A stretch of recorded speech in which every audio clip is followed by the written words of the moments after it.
கர்த்தராகிய இயேசு கிறிஸ்துவின் நாமத்தினாலே வாழ்த்துதலை தெரிவித்துக் கொள்கிறேன். இந்த இயேசுவே இரட்சகர் என்றதான இந்த புரோகிராமிலே உங்களை சந்திக்க கர்த்தர் இந்த வாய்ப்பை கொடுத்ததற்காக கர்த்தருக்கு ஸ்தோத்திரம். இந்த நாளிலும் ஆண்டவராகிய இயேசு கிறிஸ்து உங்களை நேசிக்கிறார். உங்களை நேசிக்கிறபடினால் இந்த வார்த்தைகளை உங்களுக்கு கொடுத்து உங்களை ஆசீர்வதிக்க கர்த்தர் விரும்புகிறார்.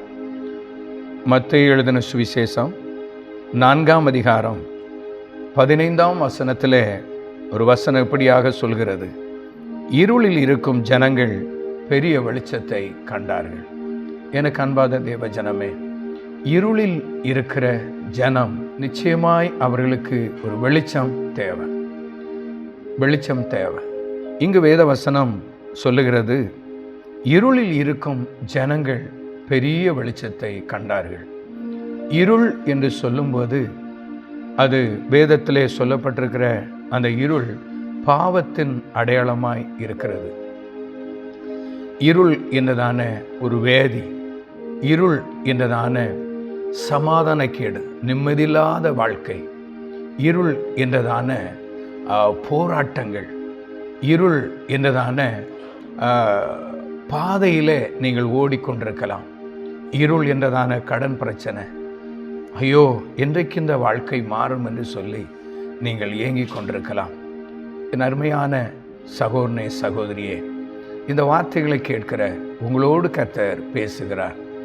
இந்த இருள் மாற ஒரு வெளிச்சம் நமக்கு தேவை.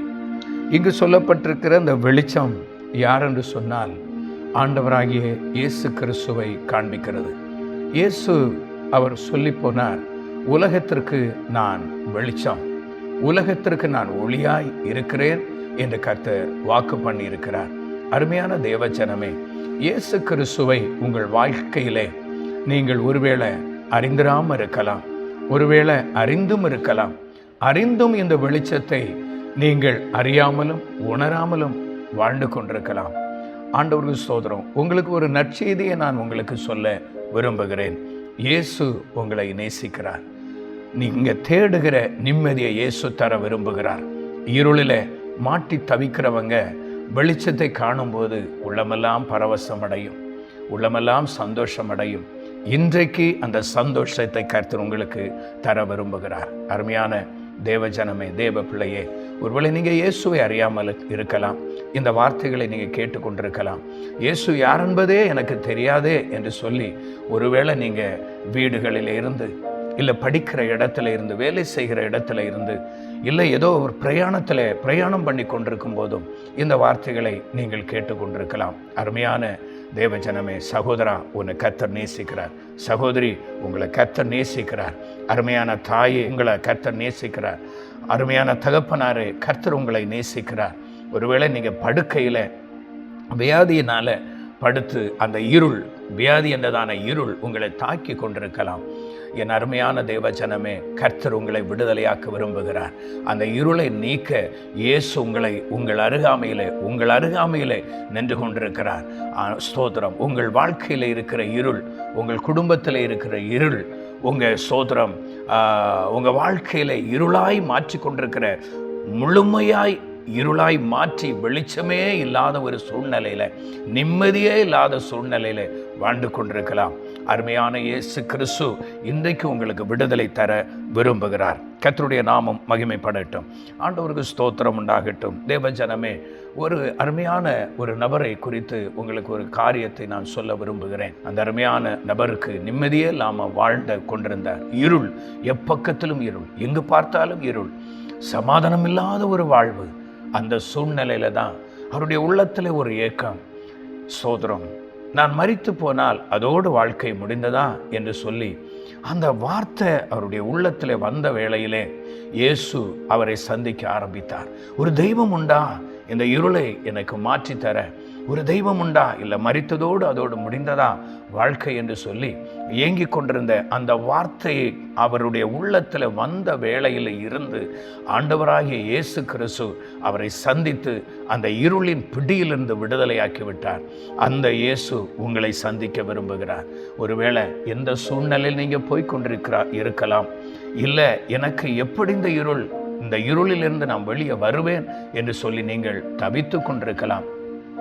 நான் பிரசங்கிக்கிற இயேசு உங்கள் வாழ்க்கையில் இருக்கிற இருளை மாற்ற முடியும். கர்த்தராகிய இயேசு கிறிஸ்துவை நீங்கள் விசுவாசித்து பாருங்கள். இயேசு என் இருளை மாற்றுவார், என் நெருக்கத்தை மாற்றுவார், என்னுடைய மனவேதனையை மாற்றுவார், என் வியாதி படுக்கையை மாற்றுவார், என்னுடைய கஷ்டத்தை நீக்குவார், என் கடன் பிரச்சனையை மாற்றுவார். தேவை பயங்கரமாக இருக்கே, நான் என்ன செய்வது என்று சொல்லி தடுமாறுகிறீர்களா? இயேசுவை விசுவாசிங்க, உங்கள் வாழ்க்கையில் ஒரு அற்புதம் நடக்கும். எனக்கு அன்பார்ந்த தேவ ஜனமே, எவ்வளவோ சாட்சிகள் சொல்ல முடியும், எவ்வளவோ சாட்சிகள் சொல்ல முடியும். இயேசு எப்படிப்பட்ட இருளை இருந்த ஜனங்களையும் அவர் விடுதலையாக்க அவர் வல்லமையுள்ளவராய் அன்றைக்கும் இருந்தார், இன்றைக்கும் இருக்கிறார். ஆண்டவருக்கு ஸ்தோத்திரம். அவர் மரித்து உயிரோடு எழும்பி இன்றைக்கும் ஜீவனுள்ளவராய் இருந்து கொண்டிருக்கிறார். இருளில் இருக்கும் ஜனம் அன்றைக்கு பெரிய வெளிச்சத்தை கண்டார்கள், கண்டு சந்தோஷப்பட்டார்கள். அவர்கள் ஆச்சரியப்பட்டு இயேசுவை விசுவாசித்தார்கள். தேவ ஜனமே, இன்றைக்கு கர்த்தர் உங்களுக்கு அதே விடுதலை தர இயேசு விரும்புகிறார். கர்த்தருக்கு ஸ்தோத்திரம். இயேசுவை நோக்கி ஒரு விசை நாம் ஜெபிப்போமா? ஆண்டவர் உங்களுக்கு உடைய வாழ்க்கையில் இருக்கிற எல்லா இருள்களை மாற்றி உங்களை விடுதலையாக்கி வெளிச்சமாகிய சோதர சமாதானம், சந்தோஷம், நிம்மதி, அமைதி, மேன்மை, உயர்வு, கனம் எல்லாவற்றையும் கர்த்தர் தந்து நடத்துவார். ஒருவேளை வேலை இல்லாமல் கட்டப்பட்ட சூழ்நிலையிலே வீட்டிலே இல்லை சோதரம் அலைந்து கொண்டிருக்கலாம், இல்லை வேலைக்காக போய் வேலை கிடைக்காம நீங்கள் வருத்தத்தோடு பாரத்தோடு அலைந்து கொண்டிருக்கலாம். இயேசுவை விசுவாசிங்க, உங்களுக்கு வேலை வாய்ப்புகள் உண்டாகும், உங்கள் நெருக்கங்கள் மாறும். ஜெபிப்போமா? அன்பின் ஆண்டவரே, இந்த அருமையான வேளையிலும் உம்முடைய சமூகத்தை நோக்கி பார்க்கிறோம் அப்பா. இது ஸ்தோத்திரம். இந்த வேளையில் என்னோடு இணைந்து ஜெபிக்கிற அன்பு இந்த சகோதரனுக்காக, இந்த சகோதரிக்காக, அருமையான இந்த தங்கச்சிக்காக, இந்த தம்பிக்காக, இந்த தாய்க்காக, இந்த தகப்பனாருக்காக ஜெபிக்கிறேன் ஆண்டவரே.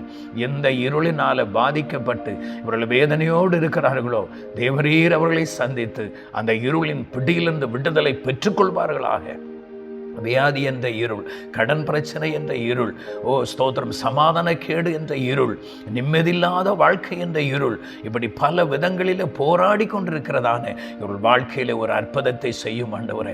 வியாதினால் கட்டப்பட்டு வேதனையோடு கண்ணீரோடு மரணத்தோடு போராடி கொண்டிருக்கிற இவர்களை கர்த்தர் விடுதலையாக்குவீராக.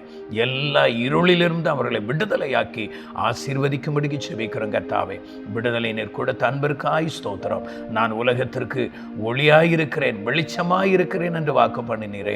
அந்த வெளிச்சம் அவருடைய வாழ்க்கையில பிரவேசித்து அவர்களை ஆசீர்வதிப்பீராக.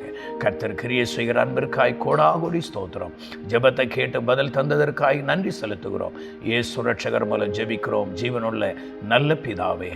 ஆமென், ஆமென், ஆமென். நிச்சயமாய் கர்த்தர் உங்களோடு கூட பேசி உங்களை ஆசீர்வதித்திருக்கிறார்.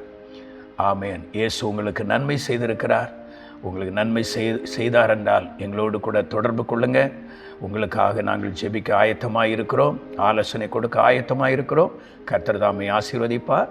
இயேசுவே ரட்சகர் என்றதான இந்த ஸ்தோத்திரம் ப்ரோக்ராமிலே மறுபடியும் நாம் சந்திப்போம். கர்த்தர் தாமே ஆசீர்வதிப்பாராக. ஆமென்.